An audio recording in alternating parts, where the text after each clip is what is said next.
Mike Johnson thought he could push his cuts through without resistance. But then Jasmine Crockett stood up, and the entire room fell silent. Capitol Hill hearings are rarely quiet. There's always the shuffle of papers, whispered sidebars, or someone half-heartedly pretending to care. But that morning in the Raven House office building, the silence was heavy, charged. Everyone knew a fight was coming. They just didn't know who'd throw the first punch. At the long, curved table, Congresswoman Jasmine Crockett adjusted her mic. Her papers were neatly stacked, untouched. She wasn't reading. She was watching. Across from her, House Speaker Mike Johnson leaned back, flashing that polished grin politicians wear when they think they've already won. The subject, budget cuts. But these weren't just numbers. They were scalpels aimed at housing assistance, Medicare expansions, and food programs for low-income families. Johnson framed it as a fiscal correction. Crockett didn't buy a word. Today we begin the process of protecting the economic future of this country, Johnson said, voice smooth and steady. It's time we stop writing blank checks for programs that aren't working. Crockett tilted her head just enough to glance at the young intern standing near the wall, barely out of college. Jasmine wondered if she'd ever stood in line with her mom to buy groceries on food stamps, if she knew what it felt like to watch your mother skip dinner so her kids could eat. Johnson kept going, tossing out phrases like welfare dependency and taxpayer burden. Crockett felt her jaw tighten. He wasn't talking about programs, he was talking about people, poor people, working-class people, black and brown people. And then he said it. In cities like Memphis and Baton Rouge, we've seen decade after decade of government handouts produce nothing but broken homes and empty expectations. It was dressed up as policy. But Crockett recognized the dog whistle, sharp, familiar, and ugly. She leaned forward, clicked her mic on. "Mr. Speaker," she began, voice calm. "I just want to make sure I heard you right. You're blaming broken homes on federal aid now?" Johnson blinked. "Congresswoman, I'm saying that programs lacking accountability." "No," she cut in. "You said handouts, then broken homes, in the same sentence. So let's not pretend this is just about numbers." The room shifted. Someone cleared their throat. A Republican aide scribbled frantically. Johnson's smile held, but thinner now. "The American people deserve transparency," he replied. "These programs have failed. We can't keep funding failure." Crockett exhaled. This wasn't about policy anymore. This was about survival. "Failure?" she echoed. "You ever been to a public clinic in Little Rock? 40 people waiting on one nurse doing a double? You ever ask a landlord to wait an extra week until your disability check hits? That's not failure, Mr. Speaker. That's survival. And the only thing failing them is you." Silence. Even the camera operator froze. Johnson said nothing, his fingers laced tightly in front of him. "You don't get to write people off," Crockett continued. "You think cutting housing vouchers will magically make people self-reliant? That's not policy. That's cruelty in a necktie." Johnson tried to chuckle, one of those awkward deflections meant to look unbothered, but it didn't land. "I respect the Congresswoman's passion," he said, forcing a smile. "But we're here to talk about data, not anecdotes." That was it. Crockett slowly reached for the stack of papers she hadn't touched until now. "Data?" she said. "Fine. Let's talk Amarillo, Texas. Population just under 200,000. Last year, over 6,500 households relied on SNAP. After the pandemic benefits expired, local food banks saw a 30% surge in 4 weeks. She didn't raise her voice. She didn't need to. "Let me tell you about Candace Jeffries. Single mom, 2 jobs, cleans a hospital by day, stocks shelves at Dollar General by night. Know how many hours she worked last month?" Johnson shifted in his seat. "Congresswoman, this is a legislative 311 hours," she cut in. 75 hours a week. Last Thursday, her 11-year-old had cereal and a slice of white bread for dinner, because she ran out of groceries and payday was still 2 days away. Pause. "That's not an anecdote. That's an American citizen. And your budget would cut. The emergency food assistance she needs to feed her kid. Johnson leaned into his mic, voice quieter now. Congresswoman Crockett, I'm not responsible for every hardship in the country. No, she snapped, but you're sure trying to make them worse. Mike Johnson thought he could slide his cuts through without resistance. Then Jasmine Crockett stood up, told a story, and left the room stunned. It was too quiet for a Capitol Hill hearing. No coughs, no murmured side comments, just silence. The kind of silence that means everyone feels what's about to come, but no one knows who's going to throw the first punch. At the long curved table, Congresswoman Crockett adjusted her papers sat stacked, untouched. She wasn't reading. She was watching. Across from her, House Speaker Mike Johnson reclined in his chair with that fixed, professional smile one politicians wear when they think they've already won. The topic? Budget cuts. But not just any cuts. Cuts that would gut housing assistance, Medicare expansions, food aid, lifelines. Johnson called it a necessary fiscal correction. Crockett didn't buy a word of it. Today we begin the process of protecting the economic future of this country, he said, voice even and polished. It's time we stop writing blank checks for programs that simply don't work. Jasmine turned her head slightly, just enough to glance at a young intern standing against the wall, barely out of college. She wondered if the girl knew what it was like to grow up on food stamps, to watch your mother skip dinner so the kids could eat. Johnson kept talking, dropping words like welfare dependency and taxpayer burden. Her jaw clenched. He didn't even realize he was talking about people, not programs, people, families, mostly poor, mostly working class, mostly black and brown. And then he said it. In cities like Memphis and Baton Rouge, we've seen decade after decade of government handouts produce nothing but broken homes and empty expectations. It was coded, subtle. But Jasmine heard it clear. A dog whistle wrapped in policy speak. She clicked on her mic. Mr. Speaker, she said, voice calm. I just want to make sure I heard you right. You're blaming federal aid for broken homes now. Johnson blinked. Congresswoman, I'm saying these programs lack oversight and accountability. She cut in. No, you said handouts and then broken homes in the same breath, so let's not pretend it was about numbers. The room shifted. An aide scribbled. Someone cleared their throat. Johnson kept his smile, but it wavered. Just a little. The American people deserve transparency, he said. These programs have failed. We can't keep funding failure. Jasmine inhaled slowly. This wasn't about spreadsheets, it was about her neighborhood, her family, her mother. Failure. You ever been to a clinic in Little Rock with one nurse and 40 people waiting? You ever ask your landlord if you can stay another week until your disability check clears? That's not failure, Mr. Speaker, that's survival. And the only thing failing them is you. Silence. Even the cameras seemed to freeze. Johnson sat still, hands folded. Then awkward chuckle.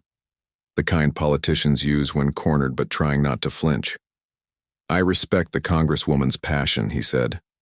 But we're here to talk about data, not anecdotes. That was it. Crockett reached for her papers, pulled one to the top. You want data? Fine. Amarillo, Texas. Population just under 200,000. Last year, over 6,500 households relied on SNAP. When pandemic benefits expired, food bank visits jumped 30% in 4 weeks. She didn't raise her voice. She didn't need to. There's a woman there, Candace Jeffries. Single mom, 2 part-time jobs, hospital janitor and Dollar General stocker. Last month she worked 301 hours. That's 75 hours a week. You know what her son ate for dinner last Thursday? A bowl of cereal, a piece of white bread. Because groceries ran out and payday was 2 days off. She let that hang. That's not an anecdote, that's an American citizen. And your budget cuts the emergency food assistance she depends on. Johnson adjusted his mic. Congresswoman Crockett, I'm not responsible for every hardship. No, she said sharply. But you are responsible for policies that make them worse. Now the room was locked on them. Phones down, eyes up. Even the committee chair stayed silent. "I'm here to protect taxpayers," Johnson said, trying to steady. "We've spent billions. Poverty hasn't changed. Maybe it's time for a new approach." Jasmine didn't blink. "You want to know why poverty hasn't changed? Because rent goes up but wages don't. Because healthcare costs more than housing. Because billion-dollar companies pay workers $9 an hour and still want tax breaks." She lifted another paper. "This is your voting record, Mr. Speaker. Against expanding the child tax credit, against capping insulin prices, against paid family leave, and now an 18% cut to housing assistance?" She scanned the room. "Tell me how that protects taxpayers. Because all I see is a man protecting corporations and punishing the poor for being poor." A whisper rippled down the aisle. One Democrat shook his head, muttering, "She's going too far." She wasn't finished. "I've been in homes where the lights don't come on because parents had to choose between electricity or new shoes for their kid. Don't sit here in a tailored suit and tell me those people are just a line item." Johnson's smile cracked. "This isn't personal, Congresswoman. For me, it is." What happened next would shake the room and the country watching. Johnson tried to recover. "You're painting me as the villain here. I didn't create these conditions. I inherited them. Same as you." Jasmine locked eyes with him. "You inherited power. I inherited consequences." The silence wasn't just quiet now, it was heavy. "With respect," Johnson said, voice strained, "we all want the same things, but we have to be realistic. We can't just give people everything they ask for." "You know who else said that?" Jasmine asked. "The landlord who evicted my aunt from her apartment in Shreveport. One missed payment. After 9 years. She lost her job, slept in her car for 3 weeks, then she died in it." A gasp, unplanned, came from the right. Johnson opened his mouth. Nothing came out. "I know what happens when people like you call poor folks lazy," Jasmine said. "I've seen the receipts, I've watched what your silence funds." He turned to the chairman. No rescue came. "I was elected to make tough choices," he said. "We can't keep running up debt." "Tough choices?" she echoed. "These aren't numbers. When you cut that funding, someone goes hungry. Someone loses their meds. A kid can't focus at school because they didn't eat breakfast." She flipped to another sheet. "This is a letter from a woman in Yuma, Arizona, Clarissa, 62. Husband died in 2021. Works the overnight shift at a laundry. Still can't afford her arthritis meds." Her voice dropped. She wrote, "Sometimes I think the people in Washington don't believe we exist. I work so hard I fall asleep with my shoes on." Jasmine laid the letter flat on the table. "That's who your cuts hit. Not freeloaders, just Americans, trying to stay alive, in a system that's forgotten them." Johnson didn't respond. "I think we've gone off topic," he muttered. "No," Jasmine said, calm and clear. "We've finally reached the topic." She pointed to the overhead monitors. "Charts. Graphs. You've got data, but not one face, not one person. Why is that?" She stared him down. "Because if people saw what this looked like, if they saw a mother in Biloxi choosing between antibiotics or rent, this wouldn't be policy. It'd be a crisis." More whispers now, but no interruptions. Then Johnson, under his breath, "Your emotions are clouding the conversation." Jasmine leaned forward. "No, Mr. Speaker. My humanity is making sure we remember what this conversation is really about." She reached into her folder, pulled out a small, creased piece of paper. "One more thing. This," she said, voice steady, "is from my father's funeral program, March 12, 2004. He was 51. She glanced down at the paper, then back up at Johnson. "He died of a heart attack," she said. "After 28 years in construction, then night shifts as a janitor. He never had health insurance." She didn't raise her voice. "He skipped doctor's visits for years, said chest pain wasn't worth a hospital bill. Told me, and I quote, 'Don't call an ambulance, that's $700 I don't have.'" Her voice didn't crack, but something in the room did. "So when you sit there and call this help a waste, when you call people like my dad lazy or dependent, you're talking about someone who worked himself into the ground so we could eat." She paused just long enough. And he still died. Scared to ask for help. No reaction from Johnson. Not one he showed anyway. But a hot mic picked up a whisper from someone on the Democratic side. She just went nuclear. The phrase trended within 10 minutes. By then, cameras had zoomed in. You could see it, the furrow in Johnson's brow, his jaw tightening. This wasn't politics anymore. It was personal. Crockett wasn't grandstanding. She wasn't yelling. But her words cut through the room with a clarity no one else had reached that day. My father never asked for handouts, she said. He just wanted a shot at breathing past 50. He didn't get it. And that's not just his story, it's the story of thousands of Americans you're cutting out of the budget. She paused again. But I guess that's easier to ignore. When the only numbers you care about are printed in black and white. Someone to her left shifted in their chair, visibly uneasy. On the Republican side, a representative tapped a pen nervously. Then came the line. It wasn't scripted, but it landed like a punch. Y'all keep saying these programs don't work, but I'm standing here because they did. Barely, but they did. And every time you cut them, you're betting that someone like me doesn't make it. Silence. Not the kind from disinterest, the kind that forces everyone to look inward. Back in the media booths, a C-SPAN producer whispered, "We've never seen anything like this." They hadn't. Within 30 minutes, clips were everywhere: X, Facebook, TikTok, Instagram, subtitles, reaction videos, people sharing her words like gospel. Jasmine Crockett, congressional reality check. The hashtags didn't come from PR teams. They came from teachers in Tulsa, nurses in Fresno, retired veterans in Toledo, people who finally saw themselves reflected in a government hearing. Even some conservatives admitted it hit hard. On a local Oklahoma station, a 64-year-old caller said, "I don't care what side you're on, what that woman said was the truth. My daddy died the same way." Back in the chamber, Crockett hadn't moved. She scanned the room. Calm, dry-eyed, steady. You can disagree with my tone. You can criticize my delivery. But what you won't do is pretend these people don't matter. The internet was lighting up. But not everyone saw courage in her words.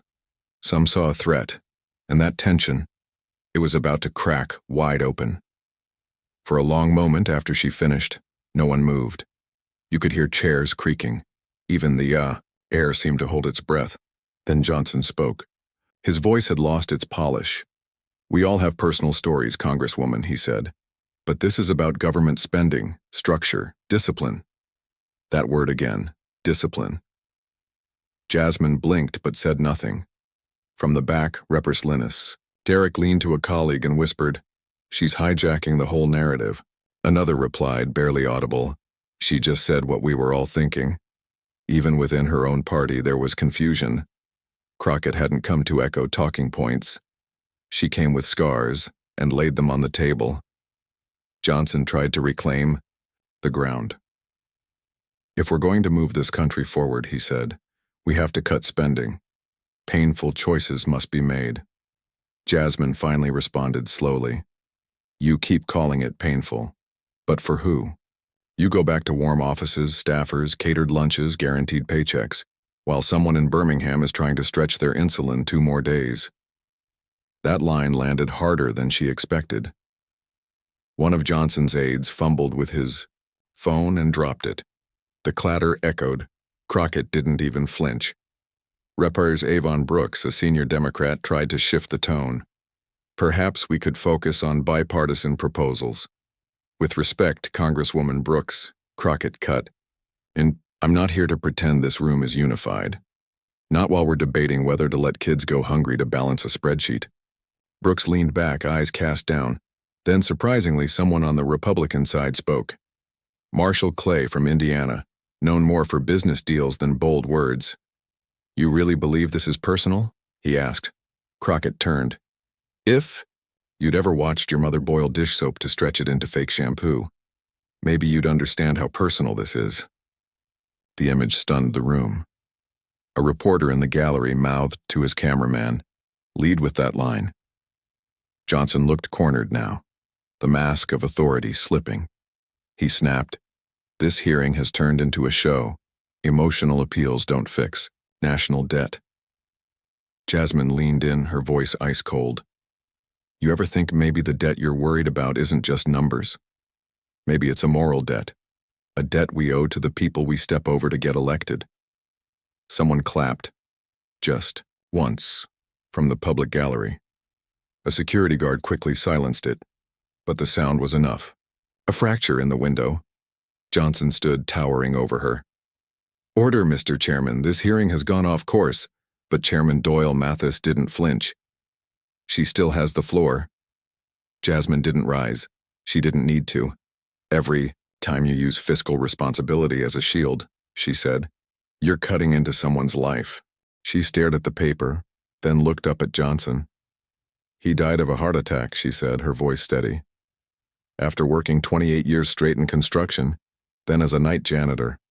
Never had health insurance. Skipped doctor's visits for years. By the time he felt chest pain, he told me he couldn't afford a hospital bill. He said, and I quote, "Don't call the ambulance, that's $700 I don't have." Her voice didn't break, but the room seemed to shudder. So when you sit there and call this kind of help a waste, when you call people like my dad lazy or dependent, you're talking about someone who worked himself to the bone so we could eat, she continued, her eyes fixed on Johnson. And still died, scared to ask for help. A hush settled. Not the quiet of disinterest, but a weighty silence that filled the room. When you call it a waste, you're not talking about lazy people. You're talking about people who worked their entire lives to survive and still couldn't catch a break. She paused just long enough, letting her words settle. Her words hit harder than anyone expected. The microphone caught a whisper from someone on the Democrat side. She just went nuclear. The phrase spread like wildfire. Within minutes, the cameras zoomed in, capturing Johnson's furrowed brow, the tightness in his jaw. This wasn't just politics anymore. This was personal. Jasmine didn't raise her voice. She didn't need to. The clarity in her words cut deeper than anything that day. My father never asked for handouts, she said, her voice unwavering. He asked for a shot at breathing past 50. He didn't get it. And that's not just his story. It's the story of thousands of Americans you're cutting out of the budget. A slight pause then. But I guess it's easier to ignore when the only numbers you care about are printed in black and white. To her left, someone shifted uncomfortably in their chair. Another Republican representative drummed his pen nervously, looking down at the table. The next line landed like a punch to the chest. You keep saying these programs don't work, Jasmine said, voice calm but firm. But I'm standing here because they did. Barely, but they did. And every time you cut them, you're betting that someone like me doesn't make it. The room fell silent. Not because people were tuning out, but because they were forced to confront the truth she laid bare. In the media booths, a C-SPAN producer whispered to a colleague, "We've never seen anything like this." Within 30 minutes, clips of her words were everywhere. On X, Facebook, TikTok, and Instagram. Stories with subtitles and reaction faces spread like wildfire. Jasmine Crockett. Congressional reality check, the hashtags read. The conversation wasn't just about policy anymore, it was about real lives, real struggles. People who'd never felt seen by their government suddenly saw themselves reflected in a government hearing. In a diner outside Flagstaff, a waitress named Tori watched the clip on her break. She messaged her sister, "She sounds like us, like someone who's actually lived it." By mid-afternoon, Jasmine's office was flooded with messages, thank yous from people who felt seen for the first time. A teacher from rural Arkansas, a 78-year-old Vietnam vet, a woman in Mississippi who'd never voted but planned to register that day. But inside the Capitol, the reaction was messier. Some Democrats distanced themselves publicly, trying to smooth things over with leadership. Others privately called her a force of nature. Mike Johnson, for his part, refused to comment directly. His press secretary issued a brief statement, but it was quickly dissected for its lack of substance. Later that evening, Jasmine stepped out of her office. She was tired but composed. Cameras were waiting. "I didn't come here to trend," she said without a smile. "I came here to speak up for people who've been ignored. If that makes people uncomfortable, maybe they should ask why they weren't uncomfortable before. A reporter asked if she regretted anything. Not a word. Jasmine answered without hesitation. That moment went viral too, but it wasn't about the applause. It was about the truth. A woman in Baton Rouge posted a photo of her daughter with the caption, "I want her to grow up with someone like Jasmine Crockett in her corner." It wasn't just admiration. It was recognition.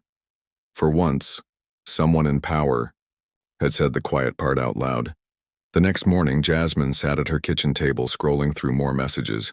One stood out. "I always thought nobody in Congress knew we existed. Yesterday, I knew you did." She stared at it for a moment, then closed her eyes and breathed deeply. Later, at a small press conference outside a shelter in D.C., a reporter asked her, "Do you think you went too far?" "If telling the truth feels too far," Jasmine replied, "maybe the room needs to catch up." She motioned toward the building behind her. "Inside this shelter, a woman just gave birth 2 weeks ago. In a country like this, she has nowhere else to go." Her voice was steady. Not angry, not performative, just real. "I said what I said because I'm tired of pretending that policy lives on paper. It doesn't. It lives in the hands of every mother, counting coins at the pharmacy, every father skipping meals, every kid pretending they're not hungry." She looked out at the reporters, then at a teenage girl holding her mother's hand. The girl looked just like Jasmine had at 13, wide-eyed, listening too closely, learning too early how the world works. "We all have a choice," Jasmine said softly. "We can either speak up when the room's too quiet or stay silent while people suffer. I made my choice." She didn't drop the mic. She didn't walk off dramatically. She just stood there, letting the weight of her words settle in. In that stillness, something bigger than politics lingered. Something real. Because Jasmine's words weren't just a clapback or a viral clip. They were a reminder, a line drawn between comfort and conscience, between safe silence and necessary noise. In a world obsessed with performance, she gave something real, and real sticks. It stays with people long after the moment passes. If it reminded you of something you've lived or someone you know, don't scroll past it. Talk about it, share it. And remember, silence has never saved anyone.